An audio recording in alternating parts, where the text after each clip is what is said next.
আপনাদের এলাকায় মানুষ মারা যায়নি? আচ্ছা, মানুষ মারা গেলে আপনারা কোন দোয়াটা পড়েন? সবাই মিলে পড়লে একটু সুন্দর লাগবে না? বলেন, যাতে শিকার আগ্রহ আছে। ইন্না লিল্লাহি। কোরআনে এতগুলো আয়াত থাকতে আপনি এটা পড়লেন কেন? এই একটা জিনিস বুঝলে কান্না বন্ধ। সুবহানাল্লাহ কয় না?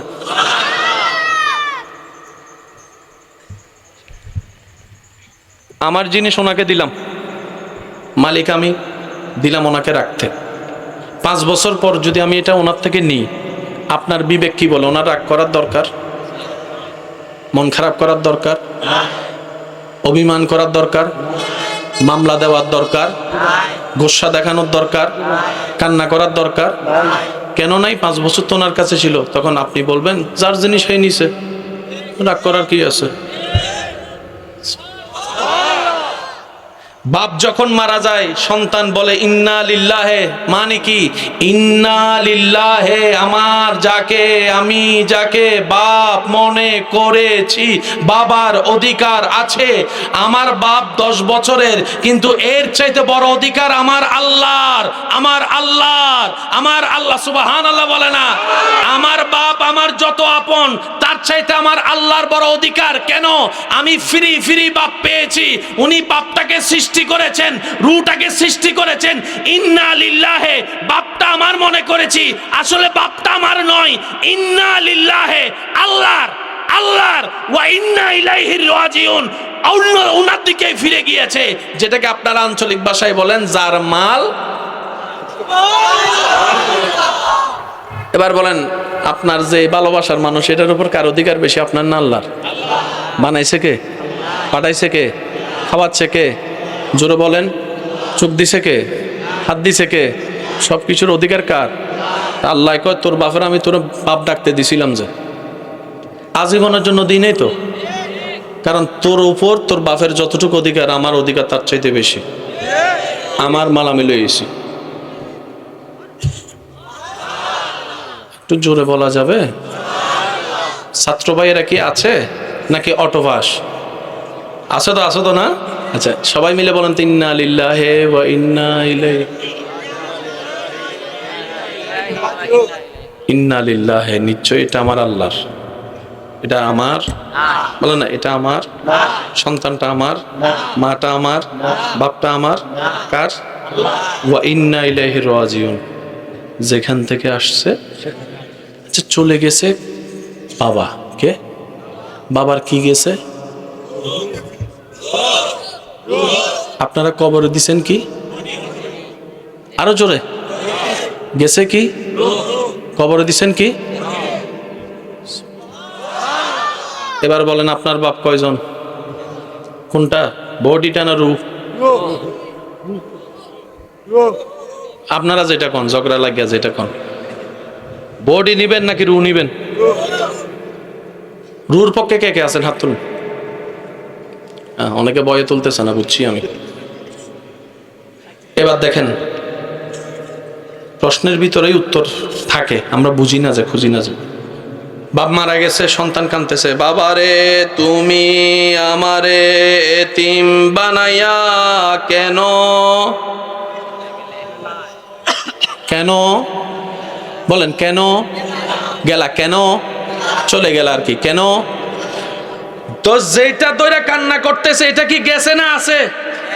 তা আছে হইছে, গেছে কেডা? বাবার শব্দটা খেয়াল করেন। বাবারে তুমি আমারে এতিম বানাইয়া চইলা গেলা, চইলা গেলা। যে চইলা যায় সে আছে নয়, যে আছে সে চইলা গেছে নয়। মোকাররম বাড়ি এখন, বলেন মোকাররম বাড়ি এখন 9টার পরে মোকাররম বাড়ি চলে। যে চলে গেছে সে আছে নয়, যে আছে সে চলে গেছে নয়। তো যারে ধরে কান্দেন, এ তো আছে, তো চলে গেলে বললেন যে বাপ খুঁজেন, বাপ খুঁজেন, বাপ বাপ। জিনিস কয়টা? একটা হচ্ছে, আর একটা হচ্ছে সন্তান কাঁদতেছে কি দইরা, আর বলতেছে চইলা চইলা। এবার বলেন বাপ কোনটা? আমি সবার মুখে শুনতে চাই, বাপ কোনটা? খবর দিছেন কি? মাটি খাইছে কি? তো হইছে কি? মানুষ কখনো মরে না। লেখা রাখেন আজকে সবাই, যেটা মরে সেটা হচ্ছে দেহ, রূহ কখনো, কষ্ট না হলে আওয়াজ দেন, রূহ কখনো। আর শোনার জন্য, দেখার জন্য আমাদের চোখ কানের দরকার আছে না নাই? একটু জোরে বলেন, আছে না নাই? এই অঙ্কটা যারা বুঝতে পেরেছেন তারা একবার জোরে বলেন মারহাবা। আজকে যেটা আপনি শুনতেছেন, কালকে সেটা আপনি নিজেও রিয়েলাইজ করতে পারবেন। মরণ যখন হবে তখন এগুলো আপনি নিজে প্র্যাকটিক্যাল রিয়েলাইজ করতে পারবেন। যার যত শক্তি আছে একবার বলেন মারহাবা। মাশাআল্লাহ, আরেকটু জোরে বলেন মারহাবা। এবার বলেন কয়টা জিনিস? একটা রূহ, আর একটা কি? কবরে দিছেন কি? মাটি খাচ্ছে কি? রূহ খাওয়ার কোনো সুযোগ আপনারা স্বপ্নে দেখেননি? দেখেন না মনে স্বপ্নে ফাস্টফুড ছাড়া কোন দেশে চলে যান?